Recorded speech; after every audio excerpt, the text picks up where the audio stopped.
শেষ বয়সটা বড় অদ্ভুত রকমের। বয়স হয়ে গেলে তো মানুষ বাচ্চা হয়ে যায়, কিন্তু একটা বাচ্চার মতো ভালোবাসা পায় না, যত্ন পায় না, গুরুত্ব পায় না, পায় শুধু অবহেলা। শেষ বয়সের সঙ্গী আসলে টাকা পয়সা সয় সম্পত্তি কিছুই না। শেষ বয়সের আসল সঙ্গী কথা বলার মতন দুটো মানুষ। দুটো কথা বলার জন্য আমরা তখন একটা মানুষ খুঁজে বেড়াই, দুটো লোক খুঁজে বেড়াই। এই বয়সটায় নিজের ইচ্ছে মতো একটা কাজ করার আগে আমরা 10 বার ভাবি, ভয় পাই যে এই বোধহয় ছেলে মেয়ের কাছে বকুনি খেতে হবে।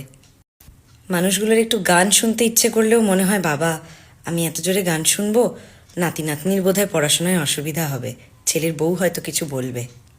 ছেলে মেয়ে কাজের থেকে এসছে, তারা কি দেখবে, বরং টিভি রিমোটটা ওদের কাছেই থাক, আমি না হয় নাই বা দেখলাম।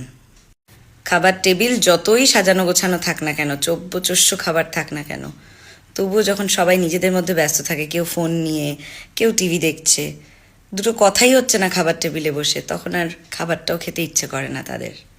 শেষ বয়সের সঙ্গী পুরনো ছবির অ্যালবাম, ওষুধের কৌটো আর বাড়ির বারান্দাটা, আর মাঝে মধ্যে চশমাটাও খুঁজে পাওয়া যায় না।